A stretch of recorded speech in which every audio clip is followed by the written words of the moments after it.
E neste Dia Mundial da Poupança contamos com a presença em estúdio de Pedro Seixas Val, Presidente da Associação Portuguesa de Seguradoras. Muito boa noite, obrigado por estar aqui. Desde já, olhando para estes números, são números que o surpreendem, esta evolução da poupança dos portugueses em 2012? Tem algum nível de surpresa, mas não é completamente de surpresa. Em momentos difíceis como este, naturalmente, as pessoas têm tendência a retrair o seu consumo. Mas mais significativo, ou tão significativo como o facto de reduzirem, de aumentarem neste momento as suas poupanças, é importante também dizer que as famílias estão a reduzir os seus níveis de endividamento. Portanto, é um duplo esforço que as famílias estão a fazer e, nesse aspecto, estão a diferenciar-se claramente, quer das empresas, quer do Estado. E olhando para este orçamento do Estado, conseguimos prever que este caminho, esta tendência de aumento da poupança continue em 2013? Naturalmente é difícil, com o aumento da imposição fiscal, é bastante difícil que isso venha a acontecer. Naturalmente que essa decisão e esta proposta de orçamento tem determinado tipo de objetivos. Nós todos sabemos que o país está com dificuldades, está com dois déficits graves há 2, 3 anos, um deles o déficit externo, o outro o déficit orçamental. O primeiro, de uma forma também um pouco surpreendente, está a ser resolvido, ainda que com efeitos negativos a longo prazo, porque a redução do déficit externo é sobretudo feita à custa das despesas de investimento e não de uma redução das despesas de consumo. Mas o déficit orçamental tem que ser resolvido e nós todos temos a noção que o país atingiu níveis de endividamento enormes. Os dados do Banco de Portugal são claros sobre isso. As famílias, o Estado, as empresas têm níveis de endividamento de cerca de 700 mil milhões de euros, que é uma situação perfeitamente exagerada. E, portanto, há que reduzir. O Estado tem que dar, é o que tem contribuído de uma forma muito negativa para a poupança. Há 40 anos que o Estado não poupa. E tem poupanças negativas, tem déficits, portanto. Tem que se resolver, está a ser bastante à custa dos portugueses, mas estes são o Estado, são a nação, são o país.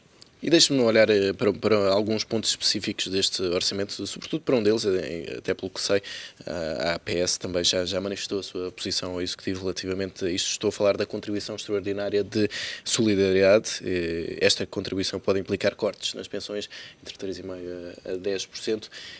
É uma carga demasiado excessiva sobre este tipo de rendimentos? Sobretudo, repara, a contribuição extraordinária incide sobre variedíssimos tipos de rendimento, mas incide de maneira diferente.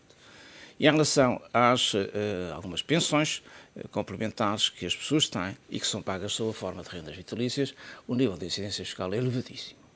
E parece-nos completamente injusto. Até porque, em muitos casos, não é mais do que um pagamento diferido no tempo de um capital que foi acumulado ao longo do tempo, muitas vezes já sujeito à incidência fiscal. Portanto, parece-nos injustificado, parece-nos incorreto até, que tenha este nível de imposição fiscal, esse tipo de capitais, porque no fim é um imposto sobre um capital, não é um imposto sobre um rendimento. Naturalmente, a situação, enfim, não é favorável, mas não tem um nível de imposição e, sobretudo, na base dos capitais. E portanto, manifestamos isso ao Governo e esperamos que haja alterações neste domínio, porque nos parece manifestamente injusto. E mais, porque em alguns casos as receitas desses níveis de fiscalidade que vão ser sujeitos a estes capitais vão ser para pagar pensões públicas. Portanto, nós estamos a reduzir pensões privadas para manter pensões públicas. Acho que é uma situação de redistribuição muito pouco justa. Isto podem ser sinais contrários ao que se pretende, a este aumento da poupança. As pessoas podem perceber-se que eventualmente não vale a pena colocar dinheiro de lado em sistemas privados porque acabam por ser tributados de forma muito significativa. Penso que sim, porque desencoraja claramente aquilo que se chama o Pilar 2 e o Pilar 3 nas pensões que os cidadãos portugueses podem ter, e sendo o Pilar 1 as pensões estatais. Realmente, muitas destas situações resultam de planos de empresas, portanto, que tiveram um determinado tipo de atuação junto dos seus trabalhadores, muitas vezes com acréscimos de contribuições dos próprios trabalhadores, e penso que é manifestamente injusto isso. E desencoraja nitidamente situações alternativas aos sistemas públicos, quer o da Caixa Geral de Apresentações, quer o sistema de Segurança Social, que todos nós sabemos estão com claras dificuldades. Olhando para o setor das seguradoras, têm conseguido absorver parte deste esforço de poupança dos portugueses? Que tipo de instrumentos é que os portugueses estão agora a utilizar para a poupança? Nos últimos 2 anos nós tivemos algum decréscimo que o principal distribuidor de produtos de poupança das seguradoras são os bancos. Os bancos, naturalmente, tiveram determinado tipo de dificuldades, sobretudo de liquidez, e não tiveram um nível de venda tão elevado como anteriormente. No entanto, hoje em dia nós somos o segundo gestor de poupanças em Portugal, depois dos bancos, e nos últimos anos o que se notou foi alguma deslocação de poupanças de instrumentos financeiros não depósitos a prazo ou à ordem para estes dois, para depósitos a prazo e depósitos à ordem, naturalmente de acordo com a orientação que os bancos tiveram nesse domínio. Eu suponho que essa situação é capaz de se modificar.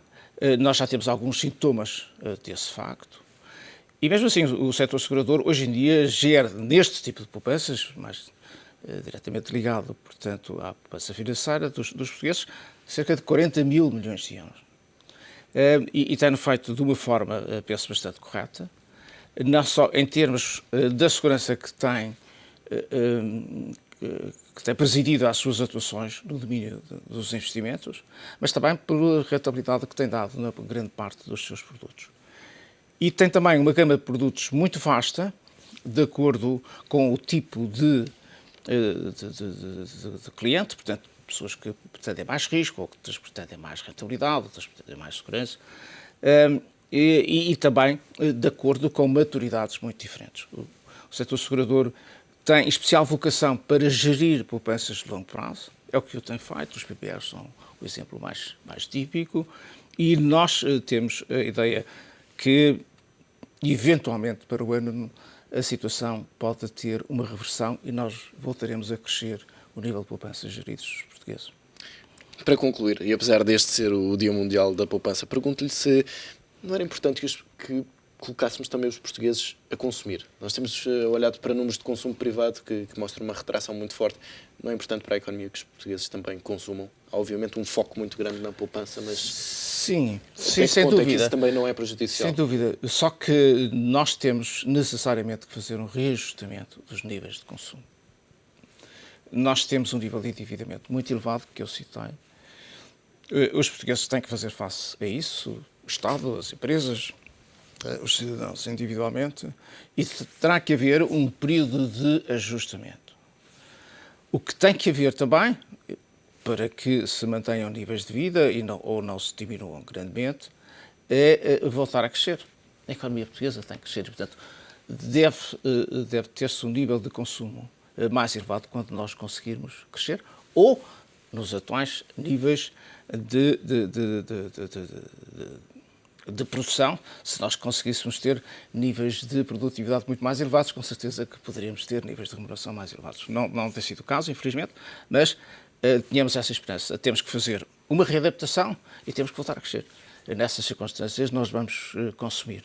Repara, o consumo não tem nada de negativo, simplesmente nós, na teoria dos comportamentos, costumamos dizer consumir é muito mais fácil, difícil é poupar. E o que os portugueses estão a fazer, e sobretudo as famílias, e referi-lhe os dois aspectos, quer de redução do nível de endividamento, quer de aumento dos níveis de poupança, são bastante encorajadores. Pedro Seixas Val, muito obrigado pela presença neste Hora Económico. Foi um prazer.